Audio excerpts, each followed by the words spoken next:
In July of 1967, the Supreme Court ruled the banning of interracial marriages to be unlawful.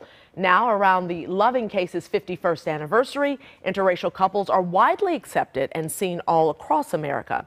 Author of the book Interracial Dating Between Black Women and White Men, Cheryl Judice is here to tell us more about her research on this interracial dynamic, and the author of the book Interracial Dating Between Black Women and White Men.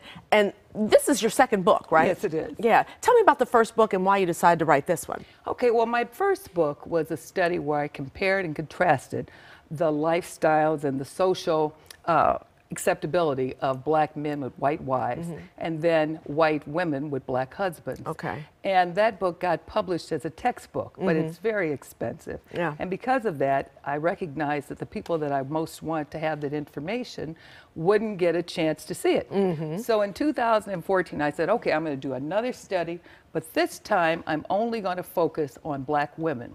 And I limited to that because, first of all, black women are the least likely to get married, number one, and least likely to marry outside of the race. That's what the statistics say. That's very true. Yeah, because they said, let's take a look quickly. In the 25 to 29 age bracket, for every 2 black men, there are nearly 3 black women. Is that why? Well, yes, that is.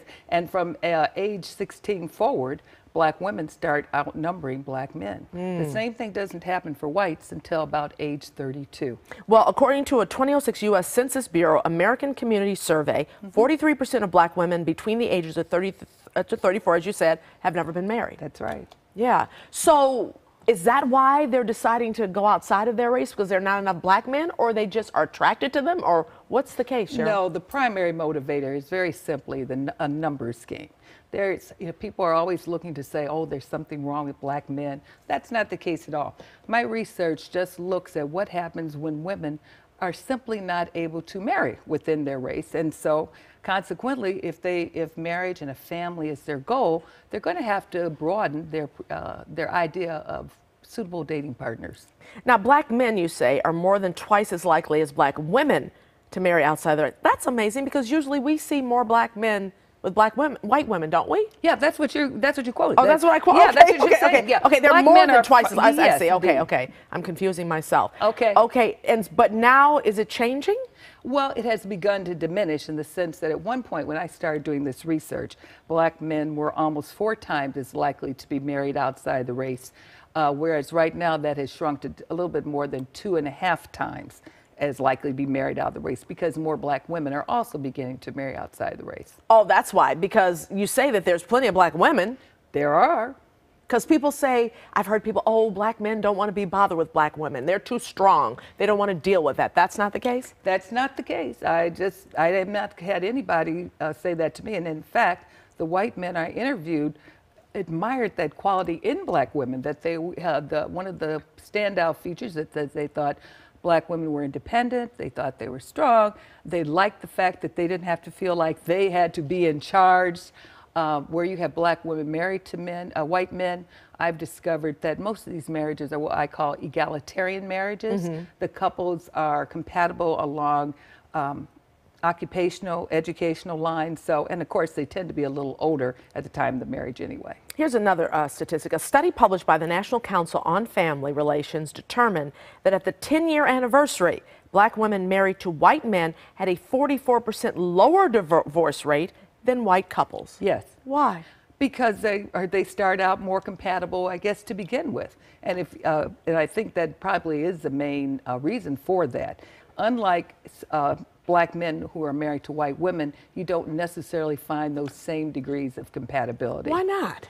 Well, men just, I think they may be attracted to women for different reasons than necessarily black women who opt out of the race. Because you'd think they'd have more things in common.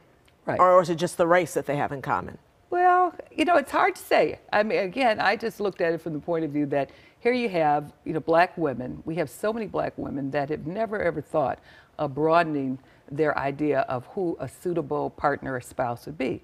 So I know you and I both probably know so many black women that for no reason other than this mindset that they can't date out of the race, are single. And that's society. Yes, that's I society. Know. Yeah. So you're saying, or maybe I don't know if you're even taking an opinion in your book, but women should expand their horizons and just decide to look outside of their race, look outside of everything. Maybe. Right. Yeah. And that's my goal in this research is for every black woman to feel as free and confident as any other woman to date and marry whoever she wishes. What happens if their parents are against it, though? Because a lot of women will do what their parents want them to do. And a lot of those stories in there support exactly what happens. But over time, when parents have seen that these are good relationships and that the men are serious about the women and this is not just a social experiment, they have come around. Isn't happiness the ultimate goal, though? This is what I would hope. Yeah. Now, let's talk quickly about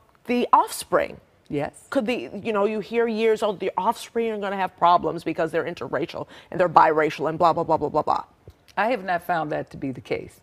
And in fact, in the case where the husband is white and the woman is black, most of the white men are very comfortable with the idea that their children are going to be black. One of the people I interviewed, he'd say, when you marry outside of the race, just recognize your children will be viewed as black. And he was perfectly comfortable with that. Not a problem for him. What about cultural? Dealing with the culture of the white culture and the African American culture? People manage to blend both of those. I have never come across any case where anybody has abandoned their own culture. They've just blended those families together. And they teach the children each culture. Absolutely. Yeah. And we're talking black women and white men. What about, maybe Indian women and white men or Chinese? Do the same things apply? Well, I haven't studied those groups, Micah, so I really can't say. That's your next book.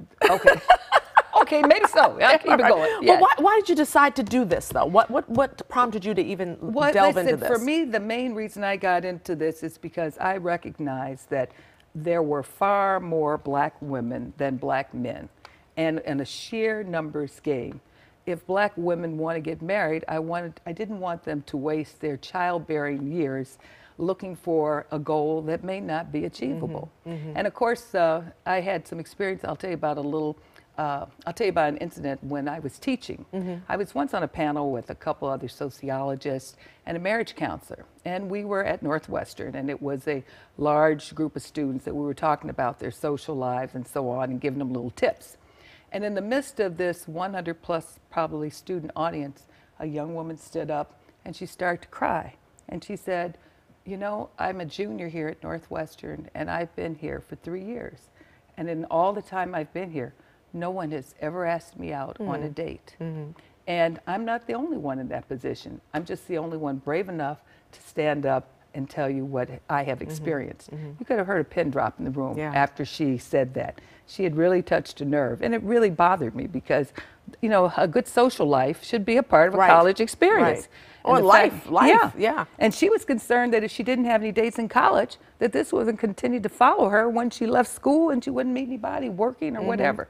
And I said, no, we need to do this. We need to expand the mindset that only a black male is someone that you can attract or that you will be attracted to, because otherwise it's like you might be single. Cheryl, thank you so much. Appreciate it. Get her book, and thank you for watching. The WGN Weekend Morning News is next. We'll leave you with a look at the new production of The Color Purple, playing now for 2 short weeks at the Auditorium Theater. See you next time.